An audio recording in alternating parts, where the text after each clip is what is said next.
আব্বাজি আমার সোনামানিকেরা ভালো করে বুঝুন বাবা, আল্লাহ পাক আল্লাহ তাআলা পবিত্র কোরআন মাজিদে বলেছেন, কুল্লু নাফসিন যায়িকাতুল মাউত, প্রত্যেক জানদার ব্যক্তিকে মৃত্যুর স্বাদ চাখতে হবে।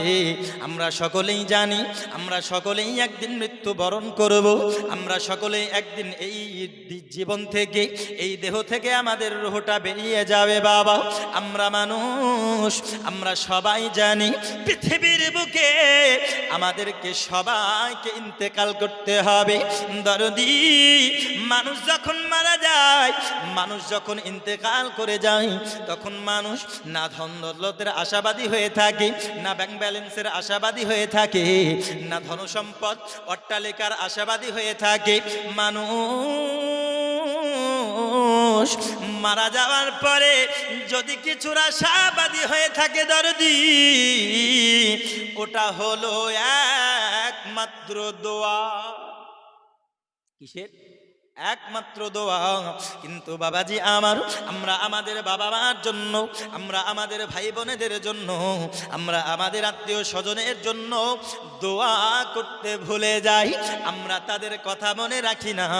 আমরা যদিও মনে রাখি, হয়তো যেই দিন বাবা মারা গেল অথবা যেই দিন মা মারা গেল, হয়তো 4 দিনের দিন আমরা হাদিস কোরআন মোতাবেক মিলাদ দিয়ে দিলাম, হয়তো 9 দিনের দিন আমরা আলেম ডেকে মিলাদ দিয়ে দিলাম, হয়তো 40 দিনের বেলায় আমরা, ঠিক আছে, হয়তো 40 দিনের বেলায় আমরা আলেমকে ডাকলাম, আমরা তালবে ইলমকে ডাকার পরে আমরা ফাতিহা পড়িলাম, কোরআন খানি করলাম, এবং আলেম উলামারা আসলো, আসার পরে 40 মিলাদ বড় করে করলো, গরু জবাই করে হোক, অন্যান্য পশু জবাই করে হোক, আপনার খানা দিয়ে দিল।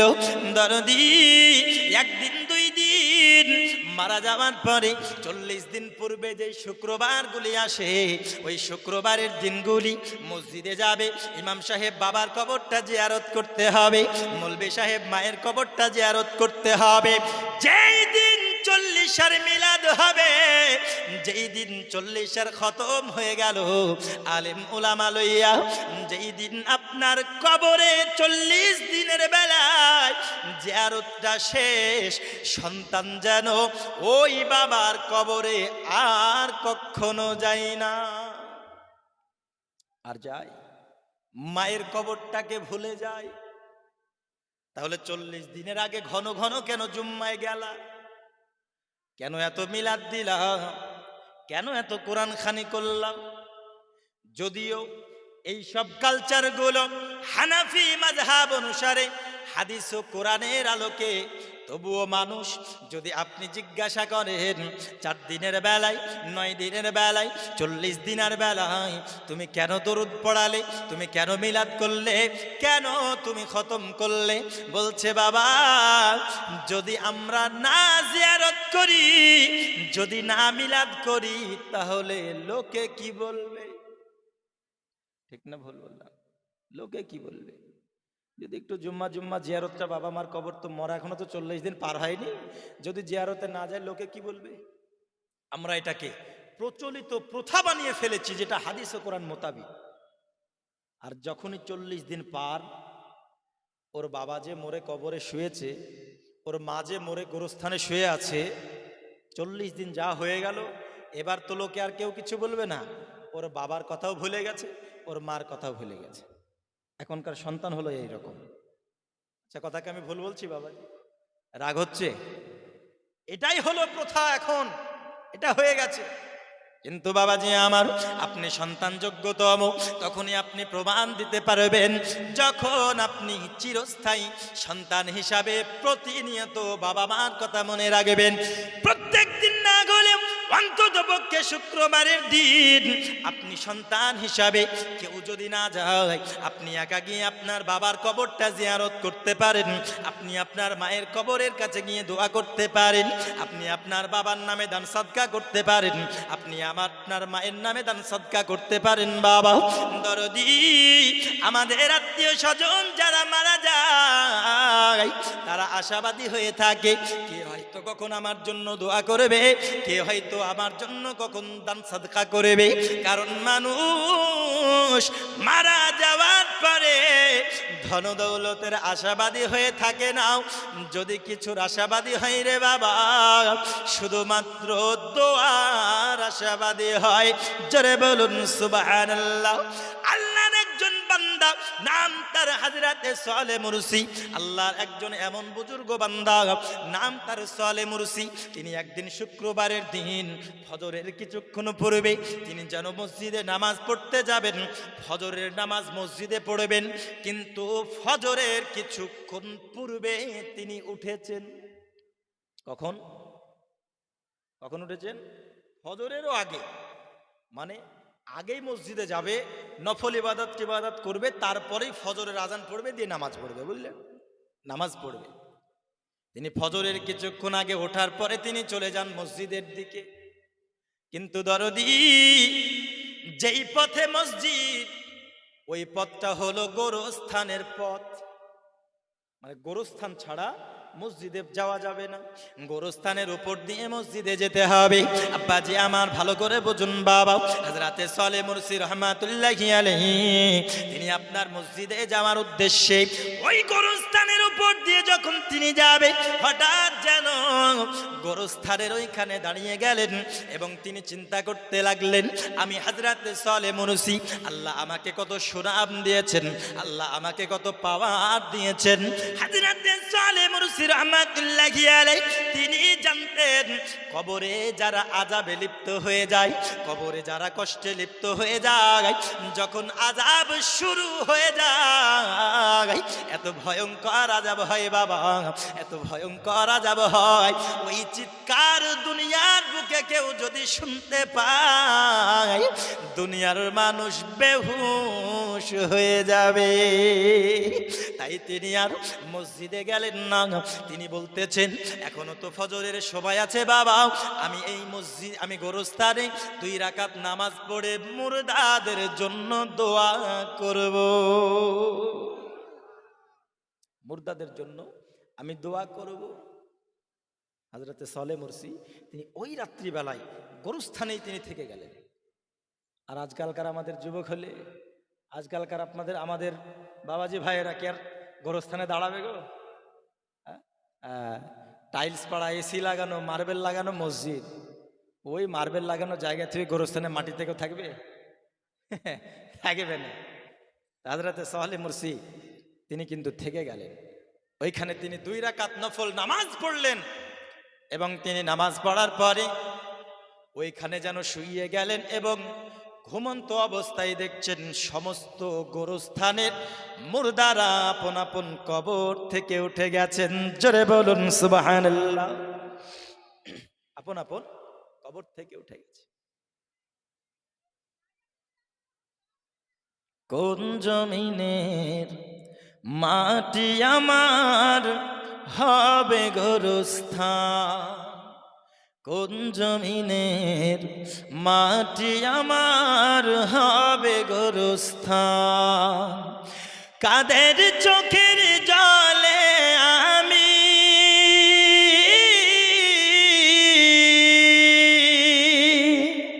কাদের চোখের জলে আমি পাবো পরিত্রাণ, কোন জমিনের মাটি আমার হবে গোরস্থান। জোরে বলুন সুবহানাল্লাহ। দরদি হযরতে সালেহ মুরসি তিনি যেন ওই জায়গায় 2 রাকাত নফল নামাজ পড়ার পরে তিনি গোরস্থানে শুয়ে গেলেন। ঘুমন্ত অবস্থায় দেখতেছেন সালেহ মুরসি রহমাতুল্লাহি আলাইহি তিনি যেন দেখতেছেন ওই কবরের মধ্য থেকে ওই গোরস্থানে যত মুর্দা শুয়েছিল সবাই আপন আপন কবর থেকে উঠতে শুরু করেছে। আল্লাহুম্মা সাল্লি আলা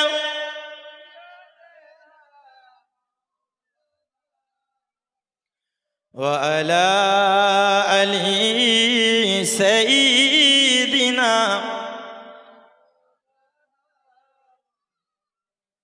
সাল্লি আলা মুহাম্মাদিন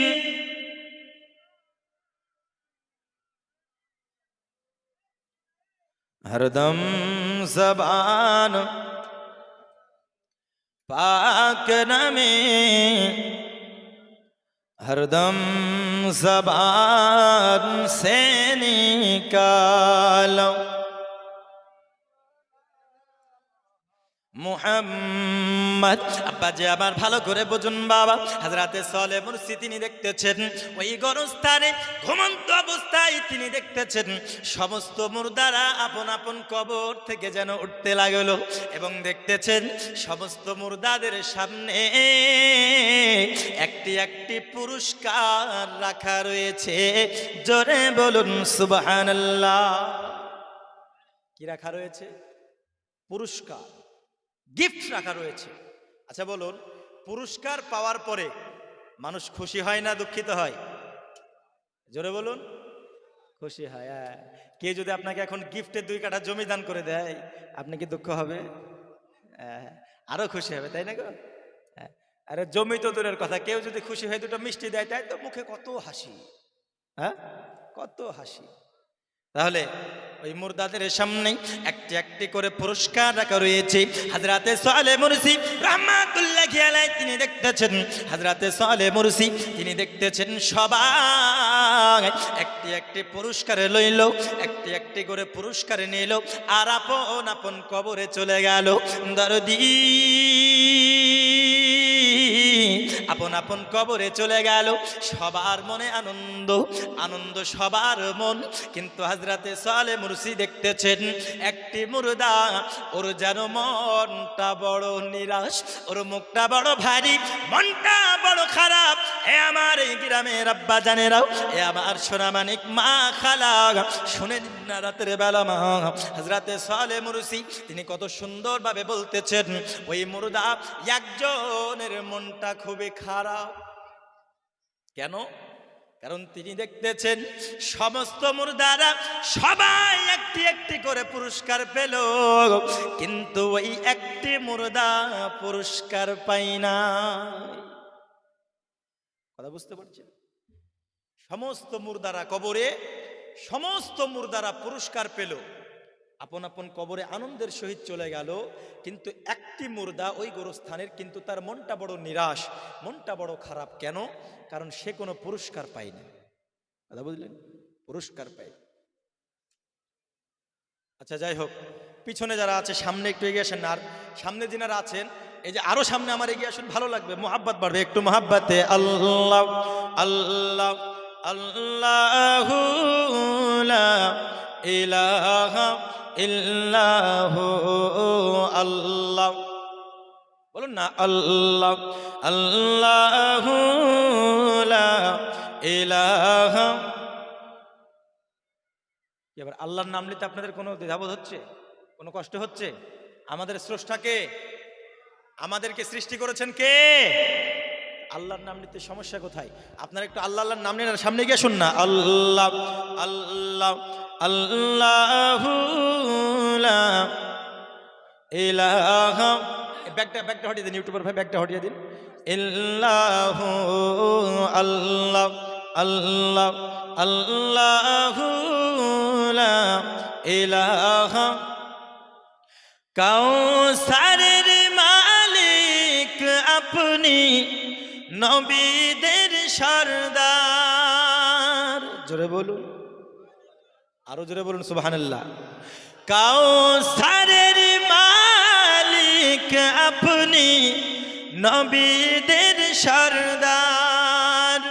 রোজ হাসরে পিলাইবেন হাউজে কাউসার নবীজি। আল্লাহ আল্লাহ আল্লাহু লা ইল্লাহু আল্লাহ আল্লাহ আল্লাহু লা ইলাহা। আপনাকে দেখলে গো নবী দোজখ হয় হারাম। জোরে বলুন, নবীকে দেখলে দোজখ হারাম হবে কি হবে না? একটু জোরে বলুন সুবহানাল্লাহ। একটু শ্বশুর জামাই মিলে বলুন না সুবহানাল্লাহ। আপনাকে দেখিলে গো নবী দোজখ হয় হারাম, স্বপ্ন যুগে দিবেন গো দেখা, হাবিবে দো জাহান নবীজি।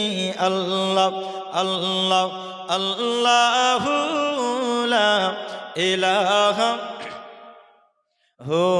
লা ইলাহা ইল্লাল্লাহু মুহাম্মাদুর রাসূলুল্লাহ সাল্লাল্লাহু তাআলা আলাইহি ওয়াসাল্লাম। এ আমার জন্য শোনা মানে কেরাও, হযরতে সালেহ মুরসি তিনি বলতেছেন, বাবা সমস্ত মুর্দারা পুরস্কার পেল, কিন্তু তোমার মনটা কেন ভারী, তোমার মনটা কেন বড় নিরাশ, তুমি কেন এত দুঃখ প্রকাশ করো, আর তুমি কেন পুরস্কার পেলে না? সবাই তো পুরস্কার পেল, ওই পুরস্কার কেন পেল আমায় একটু তোমরা জানিয়ে দাও, তুমি একটু আমায় বলো না, ওরা সবাই পুরস্কার কেন পেয়েছে আর তুমি কেন কোনো পুরস্কার পাও নাই? ওই একটি মুর্দা বলতেছেন, এই সালেহ মুরসি হুজুর, ওরা সবাই পুরস্কার পেয়েছে, তার কারণ হলো এটা, যেই মুর্দারা পুরস্কার পেল তাদের মধ্য থেকে হয়তো কারো বাবা, হয়তো কারো মা, হয়তো কারো ভাই, হয়তো কারো বোন, কারো বা আত্মীয় স্বজন।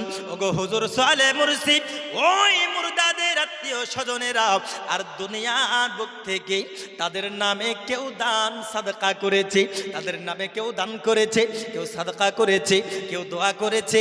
ওগো হুজুর, ওই মুর্দাদের আত্মীয় স্বজনেরা দান সাদকা করার কারণে মহান আল্লাহ ওই দান সাদকার বদলা পুরস্কার স্বরূপ কবরে পৌঁছিয়ে দিয়েছে। হুজুর আপনি শুনুন, মুর্দাদের কবরে আমার আল্লাহ পাক কত সুন্দরভাবে পুরস্কার স্বরূপ পাঠিয়ে দিয়েছে। হুজুর এই ওই দানের সাদকার বদলা যখন পুরস্কার স্বরূপ কবরে পেয়ে গেল, ওই মুর্দাদের কবরে যদি কোন রকমের আযাব হতো, তারা পুরস্কার লয়ে কবরের আযাবকে মাফ করিয়ে নিয়েছে। যাদেরকে দেখছেন পুরস্কার পেল কবরের মুর্দারা এমনি এমনি পায়নি, হয়তো তাদের সন্তান, তাদের বেটা, তাদের বেটিরা বা তাদের আত্মীয় স্বজনেরা তাদের নামে দুনিয়ার বুকে দান সাদকা করেছে, তার নামে দান করেছে, তাদের নামে দোয়া করেছে, যার জন্য আল্লাহ পাক আল্লাহ তাআলা ওই দান সাদকার বদলা পুরস্কার স্বরূপ আল্লাহ কবরে পৌঁছিয়ে দিয়েছেন। আর সেই কবরে পুরস্কার পেয়ে কবরের আযাব তাদের মাফ হয়ে গেছে। জোরে বলুন সুবহানাল্লাহ। তো তিনি বলছেন, হযরতে সালেহ মুরসি বলছেন, বাবা তাদের আত্মীয় স্বজন তো দুনিয়ার বুকে তাদের জন্য দোয়া করেছে বলে তারা কবরে পুরস্কার পেল, তাহলে তোমার কি দুনিয়ার বুকে কোনো আত্মীয় স্বজন নেই যে তোমার জন্য দোয়া করবে, তোমার জন্য দান করবে? তোমার কি দুনিয়ার বুকে কেউ নেই? আচ্ছা, মা বোনেদের দিকে এত চিল্লাচ্ছে কেন গো? এই যে মা বোনেরা, আপনারা তো চিল্লাইন না মা, আজকে বুঝতে পেরেছেন, মানে বিহাই বিয়েন বুঝলেন, বৌমা, ননদ, যা ওজ্জা সব একসাথে পেয়ে গেছে। হ্যাঁ, ওই যা ওজ্জা, যা এক জায়গাতে দুই যা থাকলেই একটা ওজ্জা ঘটে যায় নাকি গো? হ্যাঁ, তো যাই হোক, সব এক জায়গাতে এখন চেঁচামেচি করছে বুঝলেন। মনে হচ্ছে অনেকগুলো শালিক পাখি একসঙ্গে থাকলে যেমন চিকচিক চিকচিক করে, মাঠের মধ্যে দেখেন না অনেকগুলো শালিক পাখি থাকে, শালিক পাখি থাকলে যখন শালিক পাখিদের ঝগড়া শুরু হয়ে যায়, তো এমন একটি শব্দ আসে ডান থেকে, এখন আমাকে ওইরকম ভাবে আসছে। তো মা বোনেদের এরা বলে খুব ভালো, নদিয়ার মা বোনেদের আমি খুব নাম পেয়েছি, সুনাম, এরা খুব ভালো নাকি গো? ভালো না? খুবই ভালো। ভালো হোক চাই না হোক, এখন তো বলেন ভালো, না হলে বাড়ি গিয়ে আবার খবর আছে বুঝলেন তো। এখন বলেন ভালো, হ্যাঁ, কারণ যখন যার সামনে থাকতে হয় তার সুনাম করতে হয় বুঝলেন। হ্যাঁ, তো মা বোনেরা আপনারা চিল্লেন না, একটু সমস্যা হচ্ছে। হ্যাঁ, আপনাদের জন্য খুব সুন্দর আলোচনা হচ্ছে, আপনারা একটু মনোযোগ সহকারে শুনুন। আপনারাই যদি ওয়াজ করেন, আমাকে ডাকলেন কেন? আপনারাই ওয়াজ করতেন। যাই হোক, মা বোনেরা আপনাদের কাছে করজোর করে আবেদন করছি, আপনারা চুপ থাকুন। আর আলহামদুলিল্লাহ আপনাদেরকে দেখো আমি অত্যন্ত আনন্দিত, খুশি। কেন? কারণ এই সময় এমনভাবে বসে আছেন আপনারা, আমাকে দেখে খুবই খুশি লাগছে। কিন্তু আমি আরও খুশি হতাম যদি পিছনে যে ভাইরা আমার দাঁড়িয়ে আছে যদি এই দিকে চলে আসতো, হ্যাঁ, তাহলে আমি খুবই অত্যন্ত আনন্দিত হতাম। বাবাজি আমার, তো কি হলো, হযরতে সালেহ মুরসি বলছেন, বাবা তোমার জন্য কি পৃথিবীর বুকে তাহলে দোয়া করার, দান করার, সাদকা করার কেউ নেই যে তুমি কবরে পুরস্কার পেলে না? তখন বলতেছেন, হুজুর পৃথিবীর জমিনে আমার আব্বাজান ছিল, আমি যখন হায়াতে ছিলাম আব্বাজান আমার ইন্তেকাল করে গেছে, আমি দুনিয়ায় অত্যন্ত ইতিম হয়ে গেছি, আমার আব্বাজান দুনিয়ায় আমি জীবিত থাকতে ইন্তেকাল করে গেছে। ওগো হযরতে সালেহ মুরসি, হুজুর আপনি শুনুন, পৃথিবীর জমিনে আমার দুনিয়ার বুকে কোনো আত্মীয় স্বজন ছিল না, সবাই একে একে একে একে ইন্তেকাল করে গেছে। ওগো আমার দরদি হযরতে সালেহ মুরসিকে ওই একটি মুর্দা বলতেছেন, হুজুর পৃথিবীর জমিনে আমার শুধু একটি মা ছিল আর ওই মায়ের সঙ্গে আমি জীবন যাপন করতাম। হুজুর আমি অমুক জায়গা থেকে আমার মায়ের সঙ্গে ব্যবসা করে বাড়িতে ফিরছিলাম। ওগো হুজুর আমি ব্যবসা করে বাড়িতে ফিরার পথে যেই জায়গায় আমার কবরস্থান, যেই জায়গায় আমার কবর, আর আপনি যেই গোরস্থানে আরাম করতেছেন, ওগো হুজুর আমি আমার মায়ের সঙ্গে ব্যবসা করে বাড়ি ফেরার পথে এই জায়গায় ইন্তেকাল করে যায়। ইন্না লিল্লাহি ওয়া ইন্না ইলাইহি রাজিউন। সালেহ মুরসি রাহমাতুল্লাহি আলাইহি, আপনি শুনুন না গো হুজুর, আমি আমার মায়ের সঙ্গে ব্যবসা করে যাওয়ার পথে এই গোরস্থানে ইন্তেকাল করে গেলাম। আমার মা অত্যন্ত কষ্টের সহিত এই জায়গায় দাফন কাফন করে দিল। আমার মা জননী আমায় দাফন কাফন করার পরে যখন মা চলে গেল, আমার মা কিছুদিন পরে আরেকটি নতুন ব্যক্তির সঙ্গে বিয়ে করেছে। কি করেছে? বিয়ে করেছে। আমার মা জননী আমায় দাফন করার পরে আমার মা নতুন একজন ব্যক্তির সঙ্গে বিবাহ করেছে আর নতুন সংসারে আবদ্ধ হয়ে গেছে। আব্বাজি আমার সোনা মানিকেরাও হযরতে সালেহ মুরসিকে তিনি বলতেছেন, আমার মা নতুন সংসারে এত ব্যতিব্যস্ত হয়েছে, এত ব্যতিব্যস্ত হয়েছে দরদি আমার মা জননী আমি সন্তানের কথা ভুলে যা, আমার সন্তানের কথা মনে রাখে না, নতুন সংসারে ব্যতিব্যস্ত হয়ে গেছে। হে আমার শাহপাড়া গ্রামে, হে আমার যুবকেরা সোনামণি, হে আমার মা খালা, শুনে নিন না রাতের বেলা আমরা বাবা মাকে কেমন করে ভুলে যাই, যারা মরে যায় তাদেরকে কেন আমরা ভুলে যাই। খুব জোর 40 দিন পর্যন্ত মনে রাখি, তারপরে আর তাদের জন্য দান সাদকা দোয়া করার কথা মনে রাখি না। আরে আমার যুবক হযরতে সালেহ মুরসিকে বলতেছেন, হুজুর আমার মা জননী নতুন সংসারের ব্যস্ত হওয়ার কারণে আমার জন্য দান সাদকা করতে পারেনি, যার জন্য আমি কবরে কোনো পুরস্কার পাই নাই, কোনো রকমের উপহার পাই নাই গো হুজুর, যার জন্য আমার মনটা বড় নিরাশ, যার জন্য আমার মনটা বড় দুঃখিত। হযরতে সালেহ মুরসি তিনি বলতেছেন, ওগো বাবা তুমি আমায় বলো না, তোমার মায়ের ঠিকানাটা আমায় দাও, আমি তোমার মায়ের কাছে যাব, তোমার কথা আমি তাকে তুলে ধরবো, সে যেন তোমার কথা মনে রাখে, তোমার জন্য দোয়া করে দান সাদকা করে। হযরতে সালেহ মুরসিকে ওই মুর্দা বললেন, হুজুর অমুক জায়গায় গেলে আমার জনম দুঃখিনী মাকে পাবেন, জোরে বলুন সুবহানাল্লাহ। আব্বাজি আমার হযরতে সালেহ মুরসি রাহমাতুল্লাহি আলাইহি তিনি আপনার যখন ওই গোরস্থানে ঘুমটা ভেঙে গেল, তিনি ফজরের নামাজ আদায় করার জন্য তিনি মসজিদে রওনা দিলেন। শুক্রবারের দিন তিনি মসজিদে যাওয়ার পরে তিনি যেন নামাজ আদায় করে নিলেন ফজরের, আর যখনই ফজরের নামাজ আদায় করেছেন বাবা তিনি চলে গেলেন ওই মা জননীর খোঁজে। আল্লাহুম্মা